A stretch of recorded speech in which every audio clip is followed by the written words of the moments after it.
Comment le secteur du grand âge peut-il s'engager en faveur du développement durable, avoir dans ce domaine une démarche responsable? Une chose est sûre, il est devenu indispensable pour chaque acteur de questionner son action et de faire évoluer ses pratiques à différents niveaux, social, sociétal, économique, environnemental, en termes d'achat et de gouvernance également. De ce défi majeur, nous allons parler maintenant. Alors, Florence, quel rapport entre grand âge et développement durable ? C'est surtout les entreprises, hein, les entreprises que nous fédérons. En fait, ça fait des années que nous tentons un petit peu. Alors c'est vrai que le CINERPA a eu tellement de sujets qu'on n'a peut-être pas été très moteur sur cette question du développement durable. Et pour autant, on est rattrapé évidemment par la brigade, puisqu'il y a beaucoup de lois, de décrets, hein, le décret tertiaire, la loi Egalim, des tas de décrets et lois qui nous obligent évidemment à nous y intéresser en tant qu'entreprise. Les EHPAD sont aussi des lieux importants, hein, des lieux immobiliers, avec une consommation d'énergie qui est importante, et donc à terme il faudra eux-mêmes qu'ils soient un petit peu autosuffisants, en tout cas qu'ils créent eux-mêmes de l'énergie. Donc je crois que je vais apprendre pas mal de choses sur cette table ronde, parce que je suis vraiment pas une spécialiste, mais voilà, Christine avec le groupe Colisée a décidé de longue date de s'investir dans ces sujets-là. Et puis on a la chance d'avoir le délégué général de la FFIE, hein, vous le savez, Carole Falguière, qui nous a quittés l'année dernière, est arrivé et rentré à la FFIE, et finalement on s'est rendu compte qu'il y avait des ponts puisque la Fédération des française des intégrateurs électriques, ça y est maintenant je le sais, ah ouais, bon, électricien, bon, ça va, presque, hein, l'année prochaine j'y arrive. L'année prochaine j'y arrive. 9 sur 10. Voilà, et on voit bien qu'il y a beaucoup d'actions à mener ensemble, justement, avec la FFIE, et puis la NAP aussi, hein, qui nous accompagne pour nous donner des guides, pour donner des questionnements pour les établissements. C'est vrai qu'on n'est pas encore au top, mais on y va, puisque d'ailleurs, on l'a vu, les Français le demandent, puisque c'est un sujet majeur pour les Français et pour nous tous. Alors effectivement, nous avons avec nous Stéphane Pardoux, donc directeur général de l'ANAP, l'Agence nationale d'appui à la performance. Alors Stéphane, quel est le rôle de l'ANAP en matière de développement durable? Expliquons déjà un peu ce que vous faites. Bien, bonsoir à tous, merci de l'invitation.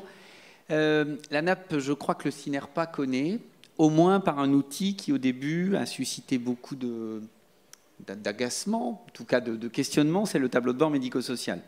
Vous le connaissez, cet outil déployé par l'ANAP, développé par l'ANAP, est aujourd'hui devenu un outil incontournable dans le champ du pilotage médico-social, un outil de dialogue que vous avez avec les tutelles, mais c'est aussi un outil pour nous de suivi de l'évolution des grandes problématiques du secteur médico-social. C'est un outil que nous allons faire évoluer dans les prochaines semaines, prochains mois, et dans lequel nous allons justement intégrer des éléments de développement durable. Alors peut-être, juste pour revenir avant de parler de l'accompagnement de l'ANAP sur ce sujet, peut-être rebondir sur ce que vous venez d'évoquer, Florence. En fait, le secteur sanitaire et le secteur médico-social, qui ne font qu'un sur ce sujet comme sur d'autres, sont en retard sur ce sujet de la responsabilité sociétale, environnementale et sur le sujet du développement durable. Pourquoi? Pour une première raison toute simple, c'est que cette problématique ou ce questionnement de la RSE, il vient d'une réflexion des entreprises pour trouver du sens et pour élargir leur rôle au sein de la société. Dans notre domaine, moi je suis directeur d'hôpital de formation, dans notre domaine finalement, point besoin de se trouver un sens. Il est intrinsèque. Chaque jour, quand vous vous levez, quand vos équipes se lèvent, quand elles arrivent au travail, elles savent pourquoi elles sont là. Pas pour faire du chiffre d'affaires, pas pour créer de la rentabilité uniquement, mais surtout avant tout pour soigner et pour accompagner des personnes âgées. Et donc, il n'y a pas eu besoin de se poser des questions en matière de responsabilité sociétale, cela allait de soi. Sauf que aujourd'hui, ce sujet, il rattrape aussi le secteur sanitaire et médico-social. Pourquoi? Pour deux raisons. La première, et j'ai déjà eu l'occasion de le dire, c'est que la mission du secteur médico-social, tout comme le secteur sanitaire, c'est de protéger la vie et de prolonger la vie dans de meilleures conditions. Et donc il y a une certaine incongruité, une certaine incohérence à avoir cette mission-là première et à ne pas se préoccuper de ce qui, aujourd'hui, factuellement, est une situation qui porte atteinte aux conditions sanitaires et à l'espérance de vie mondiale. Ne pas se préoccuper de réchauffement climatique aujourd'hui, quand on est une structure sanitaire ou une structure médico-sociale, d'une certaine façon, c'est faillir à sa mission. C'est ne pas se préoccuper du prolongement de la vie dans de bonnes conditions, alors que c'est notre mission première. Et donc aujourd'hui, pour un manager sanitaire, médico-social, du CINERPA, des autres secteurs, cette question-là, il nous semble à l'ANAP, et il me semble qu'elle doit redevenir première dans le management des établissements. Et Florence l'a dit, c'est compliqué pour les managers médico-sociaux, parce que votre métier consiste à gérer le jour, voire le jour d'après, mais pas plus loin que ça, tellement la complexité du quotidien est forte, tellement les interactions humaines sont délicates, tellement la gestion RH est chronophage. Or, le développement durable demande une projection vers des sujets de plus long terme, vers des dynamiques plus construites. Et pour des managers médico-sociaux, cela demande, au sein de leurs équipes et pour eux-mêmes, un véritable travail d'appropriation, de construction, pour véritablement appréhender les enjeux sur le long terme. Et peut-être je peux poursuivre, si vous me laissez, ou j'y répondrai tout à l'heure, pour décrire un peu ce que l'ANAP a d'ores et déjà fait. Et ce que nous allons faire, comme vous souhaitez. On peut peut-être dire un mot, Stéphane, de votre campagne annuelle, mon observatoire développement durable, oui, que vous avez lancé le 20 septembre dernier, et sur lequel les établissements sont invités à auto-diagnostiquer leur démarche RSE. Oui, ça c'est un outil qui existe depuis quelques années en partenariat avec la DGOS et la DGCS, qui est un outil effectivement qui permet au secteur sanitaire, au secteur médico-social, de faire un diagnostic, pas forcément tous les ans, vous n'êtes pas obligé, mais qui permet de voir où en est l'établissement dans une démarche de développement durable, de responsabilité sociétale environnementale, sur différents items, la politique sociale, la gestion des déchets, la politique bâtimentaire, la politique en faveur de handicap, sur l'égalité hommes-femmes, etc., etc. Mais donc cet outil, il existe, il est disponible, vous pouvez d'ores et déjà l'utiliser, soit sur le site de l'ANAP, soit en allant aussi sur le site, je crois, de la DGCS, de la CNSA et de la DGOS. Jusqu'au 31 janvier 2022. Jusqu'au 31 janvier pour cette campagne. Mais nous allons passer à la vitesse supérieure. Plusieurs éléments. Le ministère de la Santé, en partenariat à la DGOS et la CNSA, ont lancé récemment un appel à manifestation d'intérêt pour la création de 150 postes de conseillers en transition énergétique et sociale. Je crois qu'il y a un établissement du groupe Colisée qui est présent dans un des appels à manifestation d'intérêt. Ces 130 postes, ils vont servir dans les établissements sanitaires médico-sociaux, puisque l'appel à manifestation d'intérêt était très clair, il fallait associer du sanitaire et du médico-social, du public et du privé. Ces 150 professionnels qui vont être recrutés, ils vont être chargés d'accompagner la transition énergétique dans les établissements sanitaires et médico-sociaux. Alors peut-être certains de vos établissements sont dans ces appels à manifestation d'intérêt. S'ils ne le sont pas, au-delà de ces 130 postes, une vingtaine de postes de coordonnateurs régionaux vont être créés dans les mois qui viennent. Et je vous invite à solliciter ces coordonnateurs régionaux de façon à ce qu'ils puissent vous accompagner dans la construction d'une démarche RSE, développement durable.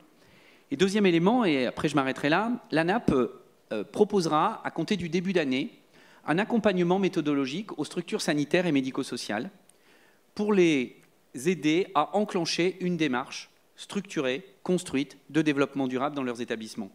Je vous l'ai dit, je suis directeur d'hôpital. Moi, on m'aurait demandé, on me demanderait aujourd'hui de structurer une démarche développement durable. Je ne suis pas sûr que je serai armé pour éviter les gadgets, pour savoir comment entraîner mes équipes, comment en faire un sujet de management participatif, comment intégrer des éléments vraiment de long terme, comment capitaliser sur des sujets déjà existants, si j'ai déjà mis en place une démarche autour de la loi Egalim. Je pense que je n'aurais pas été armé, que je ne serais pas armé. C'est la raison pour laquelle l'ANAP vous proposera, à compter du début d'année, un accompagnement collectif, essentiellement. Donc pour des structures médico-sociales, ça peut être à plusieurs, ça peut être par groupe, ça peut être en lien avec votre fédération, de façon à ce qu'on vienne expliquer, vous aider à comprendre les fondamentaux, les enjeux sociétaux, les enjeux managériaux, et vous donner, comme le fait l'ANAP sur plein de sujets, des kits, des boîtes à outils, des réflexes, pour pouvoir piloter sur le long terme cette politique de développement durable dont nous pensons, et je termine là-dessus, qu'elle est un formidable levier de management. Aujourd'hui, pour les jeunes générations, je ne vois pas si la salle est essentiellement composée de gens de personnes de mon âge ou d'un âge plus précoce. Aujourd'hui, pour les générations, ce qui est devenu pour ma génération quelque chose de construit intellectuellement est une réalité affective totale. Le réchauffement climatique est une réalité vécue. Pour nous, pour ma génération, c'est une réalité certes vécue, mais aussi construite. Il nous a fallu accepter cette idée.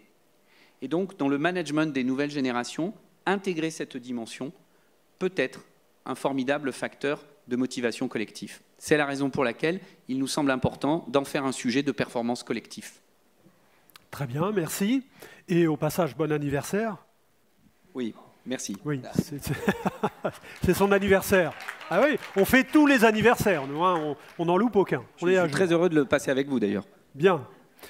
Alors, Philippe Riffaut, vous êtes délégué général de la Fédération française des intégrateurs et électriciens. Présentez-nous en quelques mots la FFIE. Oui, bonjour à tous et merci à Florence de son invitation. Donc la FFIE, c'est 6600 entreprises d'installation et intégration électrique, principalement des PME et des entreprises artisanales, mais aussi quelques ETI et toutes les filiales de ce qu'on appelle les majors. Donc une des particularités de la FFIE, c'est d'être présente sur tout le territoire, puisqu'on a des entreprises dans tous les départements. Avec des présidents départementaux on est très structuré de ce point de vue-là et on a beaucoup d'animation territoriale. Ensuite, la FFIE, nos entreprises interviennent dans le bâtiment et un peu en extérieur, l'éclairage extérieur par exemple, mais surtout dans le bâtiment, qu'il soit tertiaire, industriel, résidentiel, agricole, en neuf, en entretien, en rénovation et en maintenance. Et pour donc il y a des EHPAD, il y a des résidences-services. Il y a des EHPAD, des résidences-services et il y a des logements aussi pour des personnes du grand âge. Et oui, nos entreprises sont présentes partout en fait, hein, comme nous sommes une branche, la branche électricité du bâtiment. Nous sommes adhérents de la Fédération française du bâtiment. Nous sommes d'ailleurs signataires des conventions collectives aux côtés de la FFB. Et en fait, le rôle de nos entreprises, c'est d'apporter aujourd'hui à la fois la puissance et la donnée dans les bâtiments, en s'appuyant sur une infrastructure numérique et en optimisant les systèmes de gestion énergétique et de confort et d'éclairage dans les bâtiments. Alors, mais pas seulement, je dirais, il y a deux aspects dans ce que vous faites. Il y a l'aspect empreinte énergétique, évidemment, mais il y a aussi le côté qualité de vie. C'est-à-dire améliorer la vie courante, la sécurité des personnes âgées dans les établissements en question. Oui, alors tout à fait. Donc il y a d'une part améliorer la qualité de vie. Donc ça, on le voit très concrètement avec des dispositifs anti-chute, des détecteurs de mouvement qui vont être en relation avec les personnes qui sont chargées d'accompagner ou de soigner les personnes s'il n'y a pas de mouvement pendant un certain temps. Il y a également tout l'aspect sécurité, c'est-à-dire sécurité des accès, sécurité des données. Il y a aussi, bien entendu, le confort, puisque l'électricité contribue à fournir les équipements de production de froid ou de chaud. Et donc, dans cet esprit-là, la qualité de l'air, la qualité du confort d'été sont des données qui sont intégrées par le bâtiment. Et puis après, il y a aussi tout le fonctionnement des équipements qui sont maintenant indispensables dans tous les bâtiments. Ça a été évoqué tout à l'heure, mais tous les équipements pilotés et connectés ne peuvent pas fonctionner sans cette alliance du numérique et de l'électricité. Et vous intervenez également pour certains de vos adhérents au domicile de personnes âgées. Oui, bien sûr, c'est un entre guillemets marché ou un domaine d'intervention important puisque on l'a vu dans les chiffres tout à l'heure, la population âgée augmente, souvent celle qui est logée chez elle est en moyenne quand même avec des revenus plutôt intéressants et donc il y a aussi des forts besoins en confort, en sécurité, en accès vidéo, en vidéoprotection, donc tout ça, oui, nos adhérents interviennent beaucoup chez les particuliers. Et la FFIE est membre de France Silver Eco. Oui, alors ça, c'est assez récent. Il faut dire que le recrutement de Carole depuis 1 an m'a fait beaucoup mieux connaître le Cinerpa et ce domaine-là, parce que finalement, la Silver Eco, le grand âge, nos adhérents connaissent, puisqu'ils interviennent, ils travaillent régulièrement, presque quotidiennement dans vos établissements. En revanche, nous, on ne l'avait pas tellement intégré à la FFIE. Mais Carole nous a sensibilisés à tout ça, enfin plus que sensibilisés. Et puis Florence est venue visiter avec son équipe le lab, donc j'ai vu qu'elle avait fait des progrès énormes en très peu de temps sur la connaissance du système électrique énergétique. Elle a cité notamment le fait, puisqu'on est en développement durable, que l'électricité en France est une énergie décarbonée. Donc il y a le nucléaire, plus les énergies renouvelables, éolien, mais surtout photovoltaïque pour nous. Et Florence a parlé des bâtiments qui étaient en autoconsommation. C'est-à-dire que maintenant, on peut avoir des bâtiments qui produisent leur propre électricité à partir de sources ENR et qui sont autosuffisants en consommation énergétique. Le décret tertiaire le demande à devenir autosuffisant, non? Il n'y a pas quelque Alors chose, le décret tertiaire impose à l'horizon 2040 de réduire à l'horizon 2030 pardon, de réduire de 40% la consommation d'énergie. Donc ça passe par des systèmes énergétiques performants et puis aussi beaucoup par de la pédagogie et du comportement humain.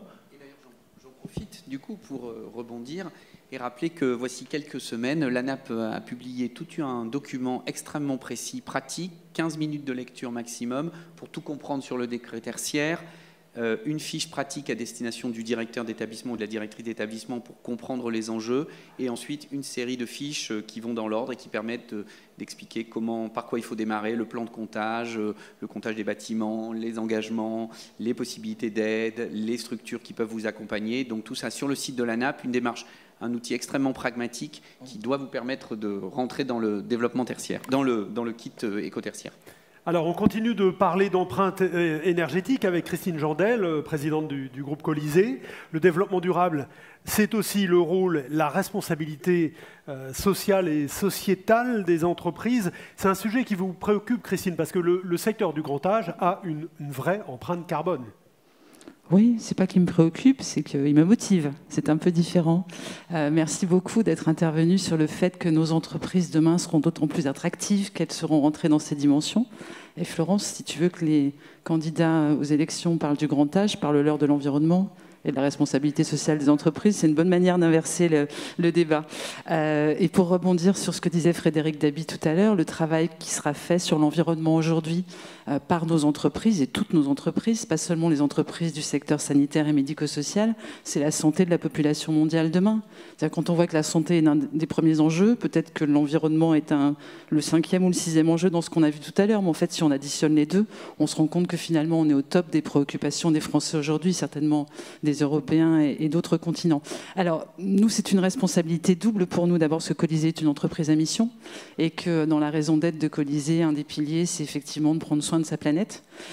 Deuxième élément, on a la chance, le privilège et l'honneur d'accompagner des personnes très âgées. Je pense que la crise du Covid a montré à quel point nos gouvernements, en tout cas en Europe, avaient souhaité, parfois au détriment des plus jeunes, protéger les plus fragiles et les plus âgés. Il me semble que la moindre des choses qu'on doit en tant qu'opérateur, c'est d'assurer cette solidarité entre ces générations et d'essayer de préserver la planète la plus saine possible pour nos enfants et nos petits-enfants. Alors vous avez, Christine, chez Colisée, un bilan groupe en matière d'émissions carbone. Oui, alors, parce que bien sûr, il y a le décret tertiaire, mais chaque pays en Europe, Colisée est une entreprise européenne. Donc nous naviguons dans un puzzle de réglementation européenne dont le décret tertiaire fait partie, effectivement, et je salue le travail de l'ANAP que je trouve remarquable sur le sujet. Merci beaucoup.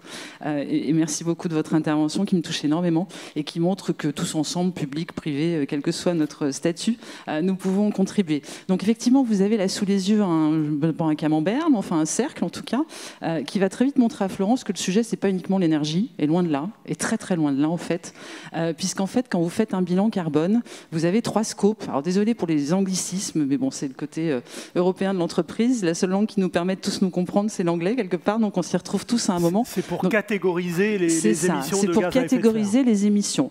Alors c'est pour catégoriser l'empreinte carbone. Je vais y revenir. Je pense qu'il y a une différence entre les émissions et l'empreinte carbone au sens large. La petite partie rouge que vous voyez là, ou orange foncé, c'est la partie de ce qu'on brûle directement dans nos établissements. Pour faire court, le chauffage au fioul et au gaz. Je fais très court. Hein. La partie violette, c'est la partie électricité qu'on achète, donc qui n'est pas de la consommation directe sur l'établissement, mais enfin, c'est quelque chose que vous avez acheté comme énergie. Tout le reste, c'est tout ce que vous achetez à l'extérieur. Alors on va y venir, parce que c'est la slide qui est juste d'après, donc on peut directement enchaîner. Voilà, et la slide qui est juste après, le chart à droite, c'est par pays, donc vous verrez que les Belges sont beaucoup plus vertueux que les Français.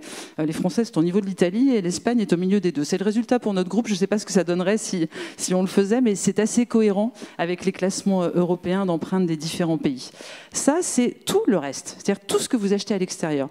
En gros, et c'est certainement une des raisons pour lesquelles on est un peu en retard dans notre secteur, mais moi-même, hein, il y a 4 ou 5 ans en arrière, je disais, bah, attends, t'es pas une industrie polluante, toi, donc quand ma directrice RSE me disait, il faudrait quand même qu'on s'y intéresse, je dis, toi, t'es gentil, mais on ne rejette pas on brûle rien, on n'utilise pas de matières premières et on ne rejette pas d'eau polluée dans les rivières. Donc on verra l'environnement plus tard. Mais en fait, il y a 2 manières de gérer le bilan carbone. Soit vous le gérez sur ce que vous émettez vous-même, et c'était la première partie de mon camembert. Et vous vous dites, bon, bah, je gère ça, donc je gère mon électricité, je deviens autosuffisant, etc. À la limite, c'est le plus simple, mais vous avez géré un quart du problème. Les 3 autres quarts sont dans la partie de ce qu'on achète. Et dans ce qu'on achète, la grande barre bleue que vous voyez, moi j'ai été scotchée, hein, je vous avoue, quand j'ai vu ça pour la première fois il y a 3 ans, c'est l'alimentation. Pourquoi ? Parce qu'un des sujets, notamment environnemental, je suis désolée, mais c'est l'accroissement de la population, l'accroissement des besoins en alimentation de l'ensemble de la population mondiale, et c'est notamment l'accroissement de la consommation de viande. Or, l'élevage est quelque chose qui est extraordinairement producteur d'émissions carbone. Donc, dans nos établissements, si on veut s'attaquer, si on veut rentrer dans le schéma, alors qui n'est pas tout à fait celui de la COP26, mais on va dire le ratio, vous savez, le fameux ratio, essayons de limiter le réchauffement de la température d'ici 2030 à 1,5 degré. Oui, on peut s'attaquer au sujet énergie, eau traditionnelle, mais franchement, toutes les études montrent que ce ne sera pas suffisant. Et qu'il faut attaquer ce scope 3, qui est tout ce que vous produisez tout ce que vous achetez, qui a été produit à l'extérieur et qui fait que les fournisseurs, vos fournisseurs, émettent eux-mêmes du carbone. C'est pour ça que je préfère parler d'empreinte que d'émissions. Parce que quand on parle d'émissions, on pense au scope 1 et 2. Quand on parle empreinte, globalement, on pense au scope 1, 2 et 3. Égoïstement, si un pays ne voulait plus avoir d'empreinte carbone ou voulait la réduire demain, il ferait produire tout ce qu'il veut à l'extérieur, en Chine par exemple. Moi, j'ai plus d'émissions. D'accord ? Mais l'empreinte du pays restera quand même significativement importante au niveau mondial. Donc si j'avais 2 messages à faire passer, ça serait le premier, parlons plutôt empreinte que émission.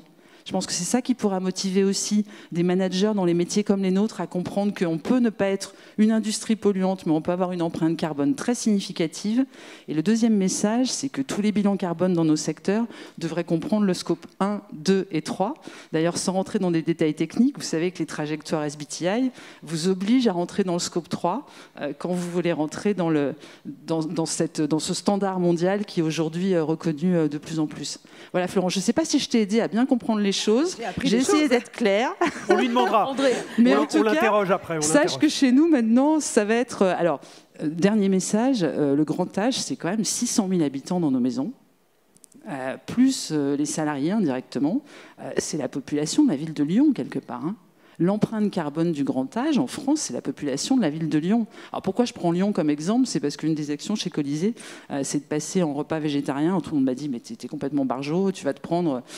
la ville de Lyon a eu le problème, hein, on s'en rappelle tous. Hein. Mais ça passe très bien, en fait. Ça passe très bien, parce que c'est ce que vous disiez, les jeunes générations qui travaillent dans nos établissements, ils sont nés avec.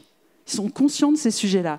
Et au contraire, je pense qu'ils sont fiers de travailler dans un environnement qui prend soin de leur planète pour demain avec des solutions qui sont assez simples finalement. Mais pardon, je reviens vers vous Stéphane. Ça veut dire que vous souhaiteriez un bilan carbone global de tous les établissements ? Ça serait génial. Je n'osais pas le proposer à Florence, mais merci beaucoup. Florence, qu'est-ce qu'on attend ? Voilà, l'objectif 2022, on est là pour ça. Ben voilà. Pardon.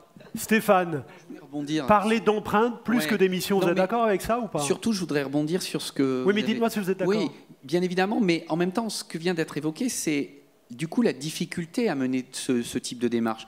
Parce que, regardez, quand on se met à parler de consommation globale et qu'on en arrive à parler d'alimentation et qu'on parle d'un secteur d'hébergement de personnes âgées, on touche à quelque chose d'extrêmement sensible et d'extrêmement important dans les conditions d'accueil. Et quand, je reprends cet exemple très concret que vous venez d'évoquer, un repas végétarien, on voit bien qu'on va percuter quelque chose pour des personnes plus âgées, on va venir percuter des habitudes de vie historiques. Et c'est en cela que ça ne peut pas être autre chose qu'une démarche collective, de management collectif, et que c'est sans doute le domaine dans lequel les institutions sanitaires et médico-sociales, qui parfois sont un peu verticales dans leur fonctionnement, doivent retrouver le temps de l'énergie collective. Et sans doute même, en faisant, lorsque cela est possible, participer les résidents à ce questionnement-là. C'est aussi une façon, lorsque c'est possible, lorsque le niveau de dépendance le permet, d'associer les usagers à une réflexion sur quelque chose dont ils peuvent se dire qu'il ne les concernera pas, puisqu'ils sont malheureusement plutôt à la fin de leur vie, mais qui peut justement les maintenir dans un lien sociétal très fort. Et l'exemple de l'alimentation est très intéressant, parce qu'on est au cœur de l'activité, on est sur un sujet extrêmement complexe, sur lequel le gaspillage alimentaire dans les structures médico-sociales est extrêmement fort. La NAP anime en ce moment une communauté de pratique qui montre l'ampleur du gaspillage alimentaire. Et donc vous voyez que par ce sujet-là, on rejoint du management, de la qualité de service et de la possibilité d'associer l'ensemble des professionnels. Donc oui, pour y mettre tous ces éléments, mais dans le cadre d'une démarche collective, pensée avec l'ensemble de ces professionnels et pourquoi pas, je fais ce rêve, avec les résidents lorsqu'ils sont en capacité de l'imaginer.